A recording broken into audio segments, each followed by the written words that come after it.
Hello, everybody, and welcome to another edition of the Best of Pedalshift. Before we jump in, I wanted to take a quick moment to thank everybody for the really kind messages over the course of the last week. As many of you know, I went dark last week following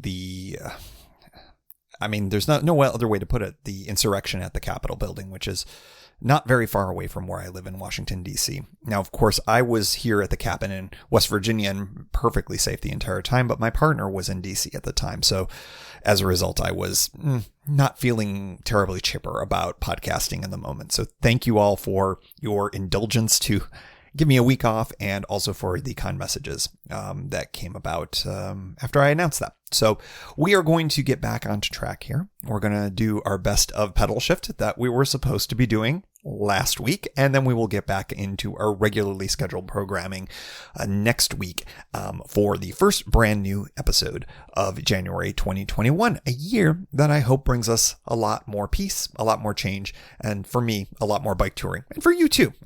Figure if you're listening to a bicycle touring podcast, you might want to indulge in some of that yourself. So on this episode, we are rebroadcasting a show from June 28th, 2018. It's episode number 126, and it is the epilogue, takeaways, and final thoughts of my big Katy Trail adventure back in the summer of 2018.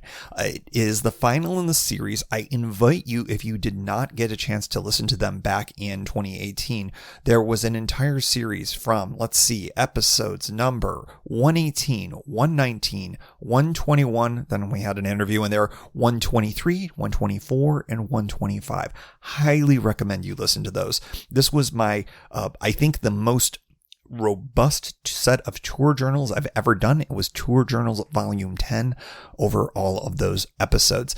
This episode that we're rebroadcasting today here talks about my final thoughts. It had been home for a few weeks, as I'll talk about in a moment here.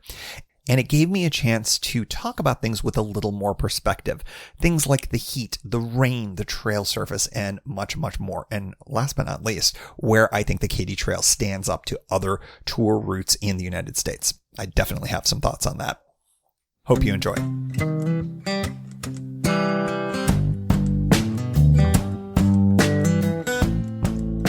Hello, everybody, and welcome to the 126th edition of the Pedalshift Project. I am Tim Mooney, and this is the last chapter, the epilogue, the coda of the Katy Trail adventure.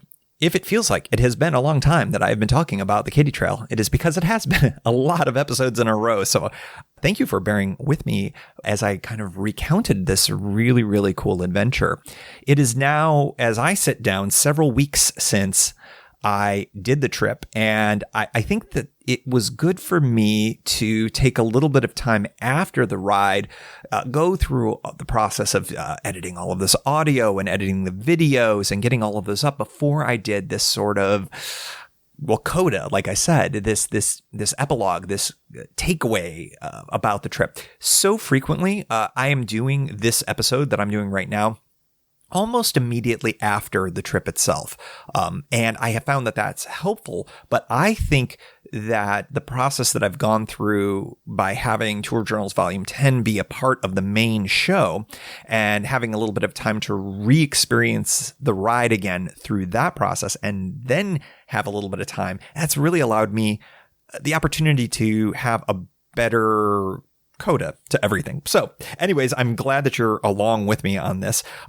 Quick reminder, if you are new to the show, this chapter is going to be covering the final thoughts on the whole adventure on the Katy Trail and the Rock Island Trail across Missouri. If you missed the other chapters, here come all of the episodes. Numbers 118, 119, 121, 123, 124, and 125. All of those are episodes of the Pedalshift Project. I would also invite you, because I had a lot of fun doing this piece for the first time, really, on the YouTube channel, the Pedalshift YouTube channel. Just go to pedalshift.net and click through to the YouTube channel or search for Pedalshift on YouTube. I did a 4-part video series that chronicled the entire ride as well. So if you haven't had a chance to see that yet, I think that it's actually a nice companion. There are elements that are in the video series that aren't in the podcast and vice versa. So I think it turned out pretty good. I'm kind of digging it. So I think I'm going to try to do more video as well for future rides. It ended up working out okay. So if you liked it, please let me know. If you didn't like it, please let me know. I'm getting good feedback on both elements so far. So I think that this is going to be a piece of something I'll do, weather willing, because as you saw, it rained a little bit. As you heard, it rained a little bit. That it makes it a little bit more difficult to do video when you've got a less than fully waterproof camera, like I did, which was my phone. In any event, I think the biggest thing that I can say as a takeaway after having this additional time is that the lows of the ride fall more into perspective and the highs of the ride tend to rise to the surface. And I think that that's kind of what most of us experience. That's why we talk about type 2 fun being type 2 fun. You know, it kind of sucks in the moment, but then you look back and go, oh, that was a pretty cool adventure. And that, I think, is what makes bike touring great. So we'll talk more about that as we go along here on this episode. I wanted to talk about Amtrak just to get started, just to kind of jump right into this. As you know, I rode Amtrak to and from Missouri as a part of the adventure, and I really viewed the overnights, train rides, and the physical act of getting the bike on and off the train and roll-on service. All of that is really an integrated part of the adventure for me. And I have to say that Amtrak was an excellent way to handle that transport. It was definitely slower. It is definitely on someone else's schedule, but it also helps you to transition the beginning and the end of your tour, I find, at least. And I think it complements the riding as well. I've done Amtrak in the past. I did it for this ride. I definitely intend to do it again in the future. It works really well with bicycle touring, so I really liked it. The rides between the train stations and the trailheads, that was relatively easy. I found that the St. Louis County side, so on the end of the ride, that was a little bit more of what I'd like to call a suburban assault kind of a ride than it was on the west side from Lee Summit to the Rock Island Trailhead. And I think that's just the nature of what those counties are like and what kind of roads you're on. But it all worked out. So if you are sort of looking at the Katy Trail, but you're like, oh, I don't know how I'm going to do this. I don't think it's possible to ride. It is possible. There are shuttle services available as well. They're a little on the spendy side unless you're in a group and you can kind of, defray the costs a little bit. You can certainly fly in and fly out. That's all a possibility as well. But if you're intrigued, as I was, with where the Amtrak stations were relative to the trail, but a little bit dubious about making that connection by bike, it's totally possible. I'm not the only one who's ever done it before. I saw other people that did it as well. It's cool. It can be done. And I would definitely recommend taking a look at it. I am going to have in Ride with GPS, and I think it's already public as well, but check out in the show notes. You can see the rides and the routes that I took between the train stations and the trailheads on both ends. In particular, as I've mentioned, especially on the last episode, the route that I took in St. Louis County, that one's the way to go because the roads are, at least the main roads, just are they're not ideal for bicycling, especially fully loaded. It's not that you can't do it. It's just that there are better ways to do it. And I have a pretty good route that was provided to me by one of the listeners. Kathy, thank you again. I think I've thanked you about 3 or 4 times, but you deserve thanks for this because it was a really good route. Even though it was a little, it's suburban assault, man. That's just how it is. It's a lot of folks, as I said, I think I said in a prior show, I was expecting people to be watering the lawns, looking at me and just kind of like gazing as I whirled by. That did not happen, but kind of the close equivalent of what happened. So it was kind of interesting. But that's a good route. It's not super ideal. There are buses as well that you could use, but I was kind of enamored with the idea of connecting everything by either train or bike. And I did it. And that was pretty cool. I don't have anything to compare this to because this was my first time doing it. But I think the route that I did, and again, big thanks to listeners that prodded me to adopt this particular route. I think this is the way to do the ride, given a start in Kansas City and an end in St. Louis, or at least the St. Louis area. Or if you're planning on doing the exact same thing and doing the train. I think west to east is the way to go. I think it only lops off, at least this version of the route, it only lops off the very ends of the Katy Trail itself. But you do end up doing more riding distance-wise because of the Rock Island Trail. I do think, though, because I'm a bit of a completist, that I plan on going back and riding those ends at some point. I know I missed out on St. Charles. I know I missed out on just getting to that mile zero and then whatever the endpoint is of the western end of it. I do think that that's something that I intend to do for sure. I have a whole bunch of things here that just by topic that I want to share with you all. Just in terms of final takeaways. I think that I want to start off with the thing that for me was the thing that stopped me from trying the Katy earlier. Never mind geographic displacement, me not being in the state of Missouri. I mean, obviously I travel to places to bike, but heat. I know how hot it can get in Missouri, and I think that really stopped me from trying the Katy Trail in the first place. Let me talk about that because it becomes a thing. This ended up being only a huge issue for the first day, for me at least. It definitely was a factor all through the trip, unless, of course, it was raining on me heavily. Anyone that's tackling the trail in the spring or summer, especially the summer, this has got to be your first consideration.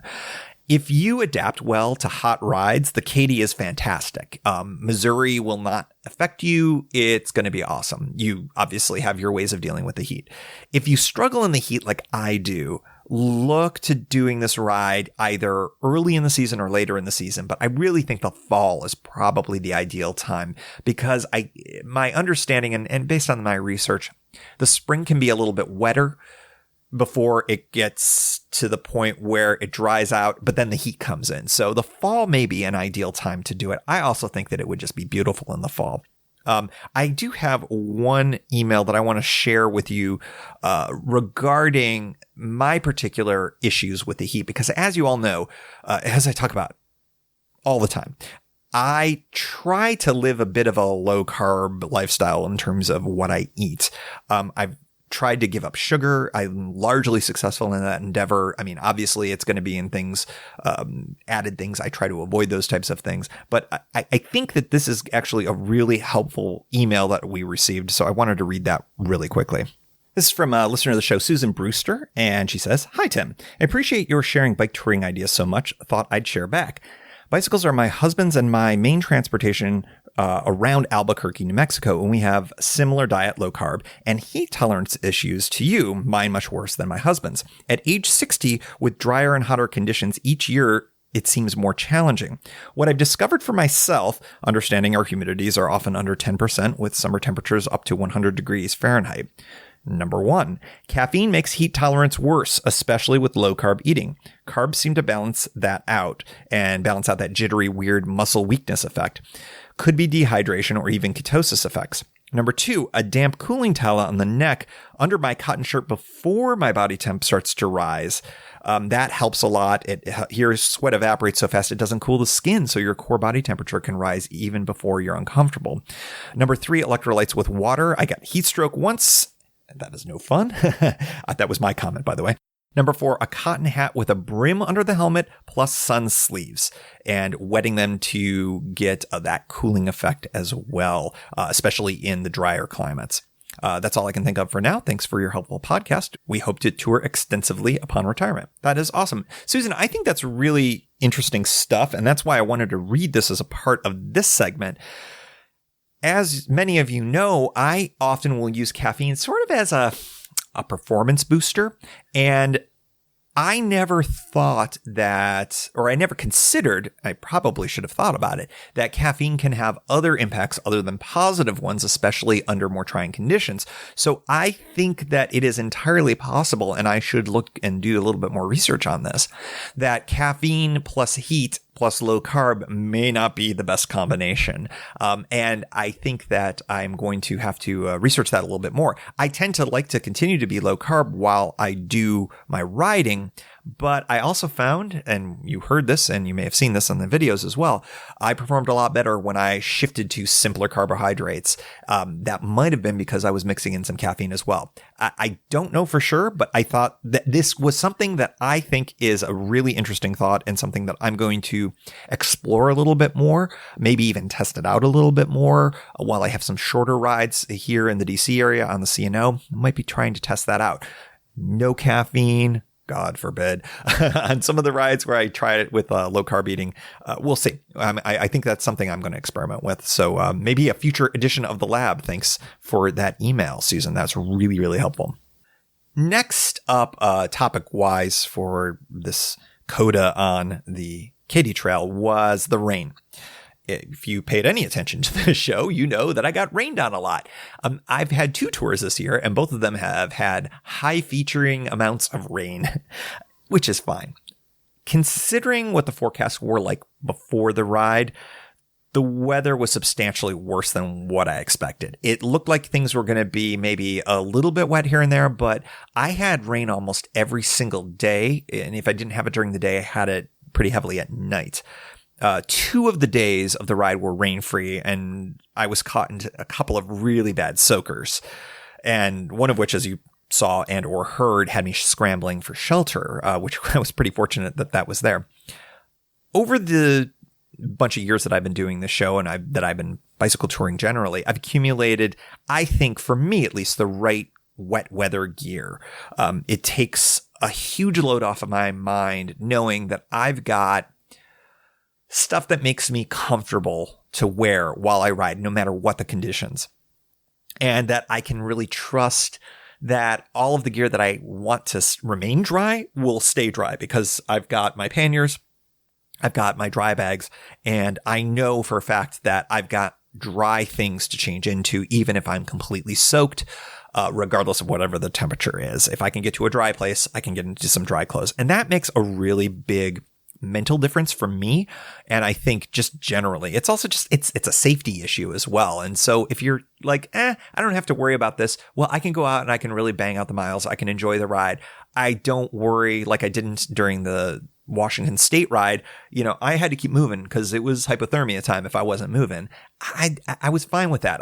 When I ducked in and when I stopped riding, I was in warm, dry places, and I knew that I had dry clothes to change into. So that was a really important thing.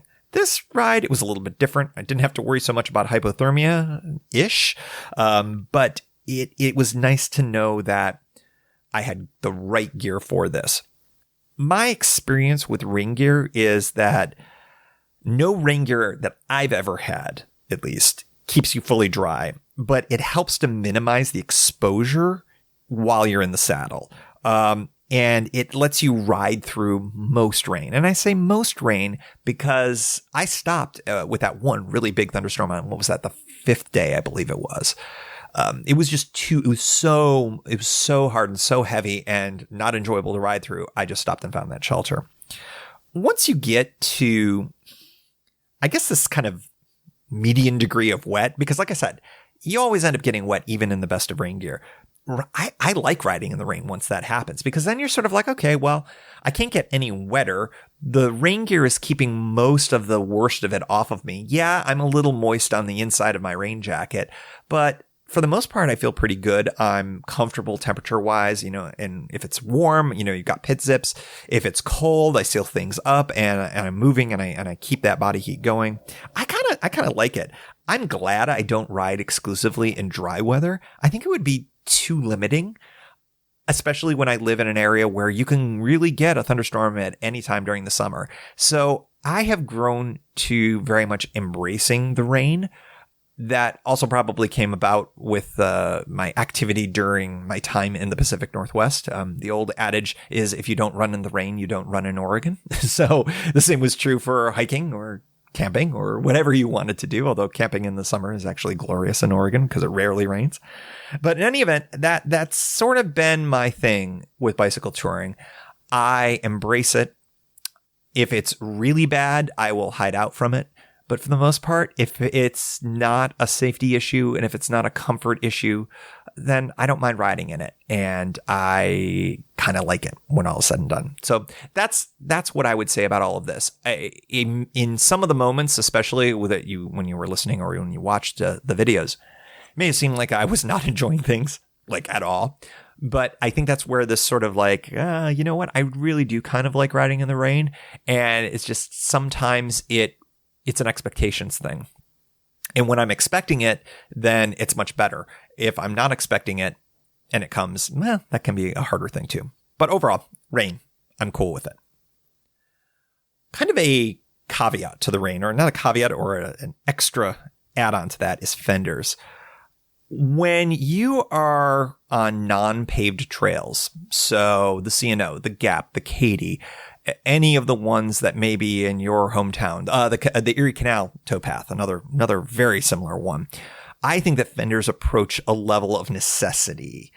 I am not a you're doing this wrong kind of guy, as you all know.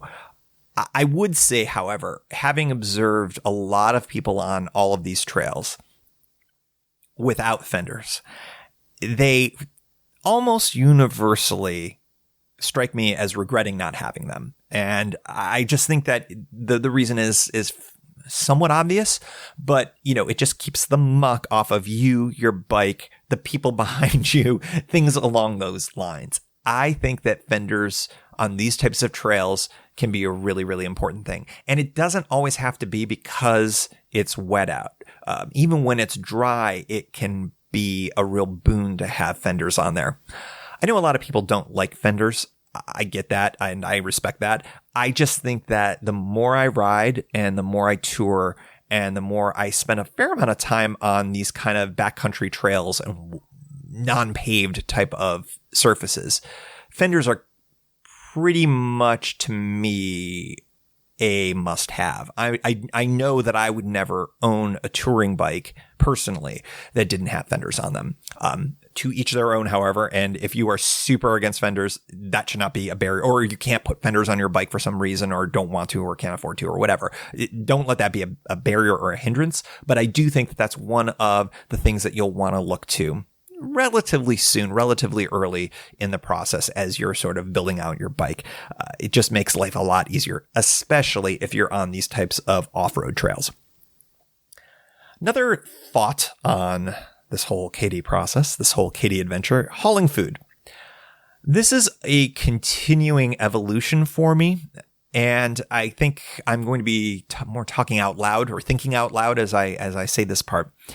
I really love camping, and I also love cooking. I did that cooking segment on the live show recently, and I intend to do another one because there's been some more requests for that. So that's fun. On tours, when I go through places with towns that have food available, however, I'm finding that I'm eating out way more often than I cook. And it's not like a 50-50 thing. It's I'm stopping and getting food and then not cooking at all. At some point, I don't know when, I don't know how it's going to manifest itself, but I might embrace that completely and just leave my stove and my cook kit at home. It may be that I have to plan a tour around that and maybe be a little bit more mindful rather than just sort of say, yep, I'm just not going to bring it and hope everything works out. That would also maybe be a part of my continuing evolution towards more of a bike packing setup than the traditional pannier road touring thing that I mostly have been working with over the last bunch of years. I don't think that it is something that is good or bad. I think it just is what it is. I'm noticing a lot more people are starting to slim down what they're bringing along, which doesn't mean that everybody is. Doesn't mean that that's the only way it's going to go. But I think for me, especially if I'm finding, okay, I don't need my cook sets and my camping gear or elements of my cooking gear, then that might mean, hey, I might be able to get more into frame bags for certain tours over others. So that I think is going to be an interesting evolution as I go along. I think that anybody who's into bike packing who listens to this show would probably not characterize Pedalshift as a bike packing show. It's been much more about traditional pannier road touring. And of course, trails and, gravel and whatnot is certainly involved as well. But I think that I like to embrace all elements of it. I do have a frame bag on my big bike now, and that really takes the load off of a lot of different sections of where I had previously put stuff. I don't have to carry a large rack bag now. So that evolution may continue, and there may come a point where I leave the Ortliebs at home for the right type of trip. So stay tuned. As that happens, I'm looking forward to sharing that evolution with you all to show what's in the realm of possible for the right tour. I think the one thing that I've learned over the course of the many years that I've been doing this, many, quote unquote, many of you have done a lot more touring than I have, is that you got to do the right kit for the right ride. And so a couple of overnights, I might not need all the big bags, and I'll share that all with you as I go along. I've got some C&O riding to do in the next few weeks, and I think that I might be experimenting a little bit more with an even lighter setup. So that's all related to the whole concept of maybe you don't have to haul as much food around. So more to come on that. Trail service. This was a really big area of discussion ahead of and on the Katy Trail. I talked about this a lot in the journals. The Katy Trail is a kind of traditional crushed limestone kind of surface. It is soft in the rain, just like the Gap was. I think it behaves very similarly to the Great Allegheny Passage, and I would say it's slow and frustrating in spots. It's particularly true on the Gap in that one uphill section between Connellsville and Ohiopyle. And I believe, if I'm not mistaken, that was actually featured on Carrie Gross's Women Who Dare podcast, which has been really fun and excellent. So subscribe to that if you're not. She talked about how that was that was rainy and it was a little bit of an uphill slog for her. Considering how much rain I got while I was on the Katy this trip, I would have to say it drains like magic. It's really quite good. I really don't have anything bad to say, and mostly great things to say about how that trail behaves. The maintenance on it is really excellent, and the state of Missouri and their park service or their park system division of parks, whatever it is called, and I apologize for not knowing what it actually is labeled as, they do a great job with it, and it has a great reputation, and it is well deserved. And I think that that's really excellent. So big ups to the state of Missouri for how they have conceived of and how they've maintained this trail, because it is excellent. Speaking of the state of Missouri, the great state of Missouri, I have to say how pleasantly surprised I was by how welcoming Missouri felt as an outsider. I am not of the region by any stretch of the imagination. I live in the District of Columbia. I am from Western New York. It is not part of my kind of cultural upbringing, but it is excellent. It was a lot of fun. There were great amenities. There's interesting history. You've got Lewis and Clark. You've got all sorts of different things in that area. Beautiful wildlife. I was really awed almost every single day with the type of bird wildlife, the turtles I saw every day. I took tons of video and maybe too many pictures of turtles.